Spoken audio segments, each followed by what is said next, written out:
Hi every one, ഞാനൊരു പ്രധാനപ്പെട്ട കാര്യം നിങ്ങളോട് ഷെയർ ചെയ്യാൻ വേണ്ടി വന്നതാണ്. പിന്നെ എൻ്റെ ഇന്നലെ ഇട്ട വീഡിയോയിൽ ഒരുപാട് ആൾക്കാർ ചോദിച്ചിട്ടുണ്ട് എന്താണ് നെറ്റിയിൽ പറ്റിയതെന്ന്. ഇതൊന്നും പറ്റിയതല്ല. ഇതൊരു എന്താ പറയുക, മോക്കുരു ഇല്ലേ, മോക്കുരു വന്നിട്ട് സ്റ്റിക്കർ ഒട്ടിച്ചതുണ്ടാ, അത്രേ ഉള്ളൂ കേട്ടോ. വേറെ വിഷയമൊന്നുമില്ല. അത് ഭയങ്കര ഇതായിട്ട് സ്റ്റിക്കർ ഒട്ടിച്ചിട്ട് അതങ്ങോട്ട് പൊയ്ക്കുള്ളൂ. 2 ദിവസം കൊണ്ട് സ്റ്റിക്കർ ഒട്ടിച്ചാൽ അതങ്ങ് മാറിക്കുള്ളൂ. പക്ഷെ ഇത് മാറുന്നില്ല, എന്താണെന്നറിയില്ല. പിന്നെ ഞാൻ എന്താ പറയാൻ വേണ്ടി വന്നതെന്ന് വെച്ചിട്ടുണ്ടെങ്കിൽ, 2 ദിവസം മുമ്പ് വീട്ടിൽ നമ്മുടെ തെസ്നിയുടെ എക്സ് ഹസ്ബൻഡും ഫാമിലിയും കൂടെ വന്നിട്ടുണ്ടായിരുന്നു. ഞാനിവിടെ CCTV ഇരുന്നിട്ട് കണ്ടതാണ്. അതല്ല, വീട്ടുകാർ പറയുകയും ചെയ്തു. അപ്പൊ എന്താന്ന് വെച്ചിട്ടുണ്ടെങ്കിൽ, എന്താ പറയാ, അവരൊരു വിളിച്ച് പറയോ, ഒരു മുന്നറിയിപ്പില്ലാതെ എല്ലാരും കൂടെ ഇടിച്ച് കയറി വീട്ടിലേക്ക് വന്നു. അങ്ങോട്ടും ഇങ്ങോട്ടും വാക്കുകാർക്കൊക്കെ ആയിന്ന് പറയുന്നുണ്ടായി. പിന്നെ അപ്പൊ നിങ്ങളെയും കൂടെ അറിയിക്കാന്ന് കരുതിയത്. കാരണം നിങ്ങളുടെ സപ്പോർട്ടും നിങ്ങളുടെ സ്നേഹമൊക്കെ കാണുമ്പോൾ നിങ്ങളെ അറിയിച്ചില്ലെങ്കിൽ പിന്നെ ഞാൻ വേറെ ആരെയാണ് അറിയിക്കിയതൊക്കെ.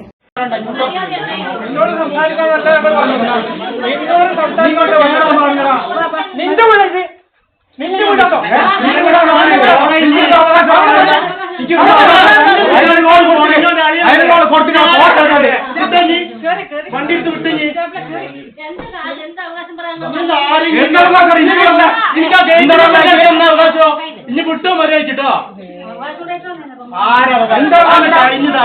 ഡിവോഴ്സ് ആയാലും പോയി കാണാൻ മതി. വിട്ടോ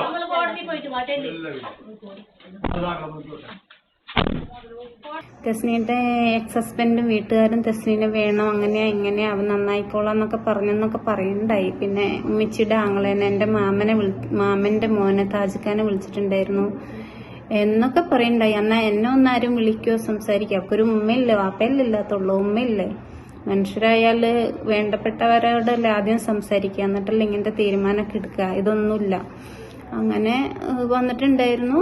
എന്താ ചെയ്യണ്ടേ എന്ന് ചോദിച്ചിട്ടുണ്ടെങ്കിൽ, ഞാൻ അവളോട് പറഞ്ഞിട്ടുണ്ട് ഇനി ഒരു പരീക്ഷണത്തിന് നിൽക്കരുത്. കാരണം കെട്ടിച്ച അന്ന് മുതൽ കണ്ണീരല്ലാണ്ട് ഒരു സ്നേഹത്തിലൊരു വാക്കോ ഒരു നോട്ടോ അവൻ്റെ അടുത്ത് നിന്ന് ഉണ്ടായിട്ടില്ല. അവൻ്റെ വീട്ടുകാരുടെ അടുത്ത് നിന്ന് ഉണ്ടായിട്ടില്ല. ഞാൻ ഇത്ര നാളും അവരെക്കുറിച്ച് ഒന്നും പറയണ്ടെന്ന് കരുതുകയായിരുന്നു. പക്ഷെ ഈ സാഹചര്യത്തിൽ നിങ്ങളോടും കൂടെ അറിയിക്കണമെന്ന് കരുതി. തെസ്നി പറഞ്ഞതൊക്കെ ചുരുക്കിയാണ് പറഞ്ഞത്, അവരുടെ കാര്യങ്ങൾ. തെസ്നി പറഞ്ഞതൊന്നും ഒന്നല്ല കണക്കിന് നോക്കുകയാണെങ്കിലും. അപ്പൊ എന്താണ് ഞാൻ പറഞ്ഞ അവളുടെ അടുത്ത്, ഞാനായിട്ട് വിടില്ല. ഇനി അവളുടെ തീരുമാനം ഇപ്പം നമുക്ക് പറയാൻ പറ്റില്ലല്ലോ. അവർക്ക് ഓരോരുത്തർക്കും ഓരോരുത്തരുടേതായ തീരുമാനം ഉണ്ടല്ലോ. ഞാൻ പറഞ്ഞിട്ടുണ്ട് ഇനി ഒരു പരീക്ഷണത്തിന് നിൽക്കരുതെന്ന് അവളോട് ഞാൻ പറഞ്ഞിട്ടുണ്ട്. ഇനി ബാക്കിയെല്ലാം അള്ളാൻ്റെ അടുത്താണ്. പിന്നെ ഞാനിപ്പോൾ അവരെക്കുറിച്ച് കുറ്റമൊന്നും പറയണമെന്നല്ല. എന്താന്ന് വെച്ചിട്ടുണ്ടെങ്കിൽ, നിങ്ങൾ ഇത്രയും അധികം ഞങ്ങളെ സ്നേഹിക്കുന്ന നിങ്ങളോട് ഞാൻ കുറച്ച് കാര്യങ്ങൾ അവൻ്റെ വീട്ടുകാരെക്കുറിച്ച് അവനെക്കുറിച്ചും പറയാണ്. കല്യാണം കഴിഞ്ഞ അന്ന് മുതൽ തുടങ്ങി അവൻ പ്രശ്നങ്ങൾ, എന്തെങ്കിലുമൊക്കെ പ്രശ്നങ്ങളാണ്. പിന്നെ എന്നോട് ഒരു എന്താ പറയാ, ആരെ വിളിച്ചിട്ടുണ്ടെങ്കിലോ ഇതാ അങ്ങനെ മാടേ കോടയെന്ന് പറഞ്ഞ് എന്നും ഒച്ചപ്പാടെ. ഞാൻ വിളിച്ചാലൊന്നും ഫോൺ അന്നും എടുക്കാറില്ല. അവളെ തല്ലി ചെവി പൊട്ടിച്ചു, അതൊക്കെ അവള് വീഡിയോയിൽ ഇട്ടിട്ടുണ്ടായിരുന്നു. ആ സമയത്തൊക്കെ ഞാൻ സംസാരിക്കാൻ വേണ്ടി വിളിച്ച ആരും ഫോൺ എടുക്കില്ല. അങ്ങനെയുള്ളൊരു കുടുംബക്കാരായിരുന്നു. കുടുംബക്കാരെ കൊണ്ട് ദ്രോഹമല്ലാതെ ഒരു സ്നേഹത്തിലൊരു സംസാരം വരെ ഉണ്ടായിട്ടില്ല. അപ്പൊ അങ്ങനെയുള്ളൊരു കുടുംബത്തിലേക്ക് ഇനി മോളെ പറഞ്ഞയക്കാന്ന് പറഞ്ഞിട്ടുണ്ടെങ്കിൽ, മക്കളെ സ്നേഹിക്കുന്ന ഒരു പേരൻസിനും അത് ചെയ്യാൻ പറ്റുമെന്ന് എനിക്ക് തോന്നണില്ല. പിന്നെ അവളോട് പറഞ്ഞിട്ട് അനുസരിച്ചില്ലെങ്കിൽ ഞാനിപ്പോ എന്താ ചെയ്യാന്നുള്ളൊരു അവക്കൊരു എന്താ പറയാ, എന്താന്ന് അറിയില്ല. അവളുടെ തീരുമാനം എന്താണെന്നൊന്നും ഞങ്ങൾക്ക് പറയാൻ പറ്റണില്ല. അപ്പൊ പിന്നെ നിങ്ങള് വിചാരിക്കണ്ട ഇനി അഥവാ പോയിട്ട് എന്തെങ്കിലും പ്രശ്നമായിട്ടുണ്ടെങ്കിൽ ഇത് എന്ത് ഉമ്മയാണ്, ഉമ്മക്കൊരു സുഖമല്ല, അങ്ങനെയാന്നുള്ളൊരു, എനിക്ക് എൻ്റെ കുടുംബക്കാർക്ക് ഒരു കുറ്റം വരാൻ പാടില്ല. അതുകൊണ്ടാണ് ഞാനിത് പറയുന്നത്. ഞങ്ങൾക്ക് ഒട്ടും താല്പര്യമില്ല അവരെ വീട്ടിലേക്കോ അവരെ കുടുംബത്തിലേക്കോ അവൻ്റെ കൂടെ അവളെ പിള്ളേരെ വിടാൻ ഒരു താല്പര്യമില്ല. ബിക്കോസ് എന്താന്ന് വെച്ചാൽ അത്രയ്ക്ക് അനുഭവിച്ചിട്ടുണ്ട്. അവള് മാത്രമല്ല അനുഭവിച്ചത്, അതിൻ്റെ കൂട്ടത്തിൽ ഞാനും കൂടെയാണ് അനുഭവിച്ചത്. കാരണം എന്താന്ന് വെച്ചാൽ ദുബായി പോയി നിന്നാലും ഇവിടുന്ന് ഞാൻ പൈസയൊക്കെ അയച്ചു കൊടുത്തിട്ടാണ് അവിടെ ചിലവൊക്കെ കഴിഞ്ഞുകൊണ്ടിരുന്നത്. പൈസ അയച്ചു കൊടുത്താലും വീട്ടിലേക്കൊന്നും വാങ്ങിക്കൊടുക്കൊന്നുമില്ല. അങ്ങനത്തെ പ്രശ്നങ്ങൾ അവള് മാത്രം അനുഭവിച്ചെങ്കിൽ ഇറ്റ്സ് ഓക്കെ. അതിന്റെ കൂടെ ഞാനും കൂടെ അനുഭവിച്ചുകൊണ്ടിരുന്ന ആ സമയത്തൊക്കെ. അപ്പൊ ഇനിയൊരു പരീക്ഷണത്തിന് എനിക്ക് ഒട്ടും താല്പര്യമില്ല. കാരണം നമുക്കിപ്പോൾ പറയാൻ പറ്റില്ല ആൾക്കാർ നന്നാവോ നന്നാവില്ല, അങ്ങനെ മനുഷ്യരാണ്. പക്ഷെ എന്തെങ്കിലും ഒരു നന്മയെങ്കിലും വേണ്ടേ അവരെ കുറിച്ച് വിചാരിക്കാൻ.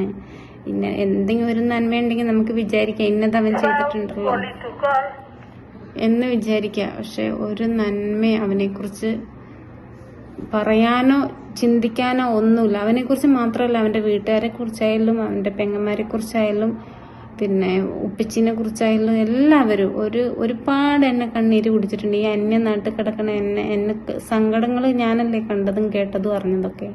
അതുകൊണ്ട് ഞാൻ അവളോട് തീർത്ത് പറഞ്ഞിട്ടുണ്ട്, പോവരുത് തെസ്നി, ഒരു പരീക്ഷണത്തിന് നിൽക്കരുത് തെസ്നി, മക്കളെ കഷ്ടപ്പെടുത്തരുത്, മക്കളുടെ കഷ്ടം എനിക്ക് കാണാനാവില്ല എന്നൊക്കെ പറഞ്ഞിട്ടുണ്ട്.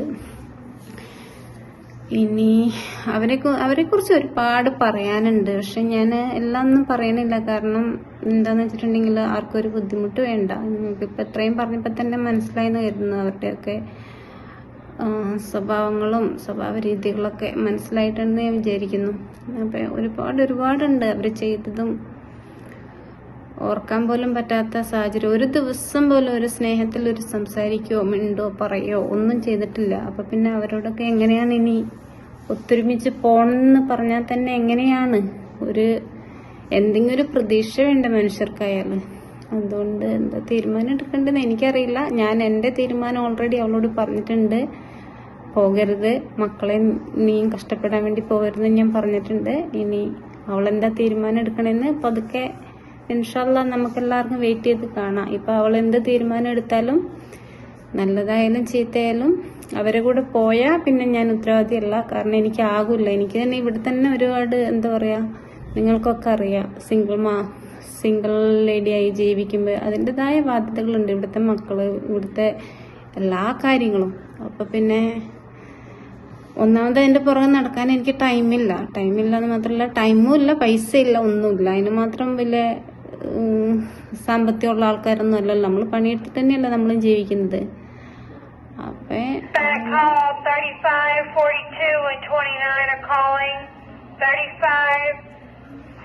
എനിക്ക് കോള് വരുന്നുണ്ട്, ഞാൻ പോവാണ്. ഇനി അടുത്ത എന്റെ ലൈഫ് സ്റ്റോറി ആയിട്ടുള്ള വീഡിയോ ആയിട്ട് എത്രയും പെട്ടെന്ന് വരാൻ നോക്കാം ഇൻഷാ അല്ലാഹ്. ഓക്കെ, എല്ലാവർക്കും എല്ലാവരോടും സ്നേഹവും നന്ദിയും കടപ്പാടും എന്നുണ്ടാവും. അതുപോലെ തന്നെ എന്ത് വിശേഷങ്ങൾ നിങ്ങളെ അറിയിക്കാൻ, എന്തൊക്കെയാണ് സംഭവിക്കുന്നതെന്നൊക്കെ ഇൻഷാ അല്ലാഹ് എല്ലാം ഞാൻ അപ്ലോഡ് ചെയ്തുകൊണ്ടിരിക്കാം ഇൻഷാ അല്ലാഹ്. എന്നാൽ പിന്നെ വരാട്ടോ, എനിക്ക് കോൾ വന്നിട്ടുണ്ട്. കോൾ എമർജൻസി കോളാണ്. അപ്പോൾ ഇപ്പം പോണം. Okay, by.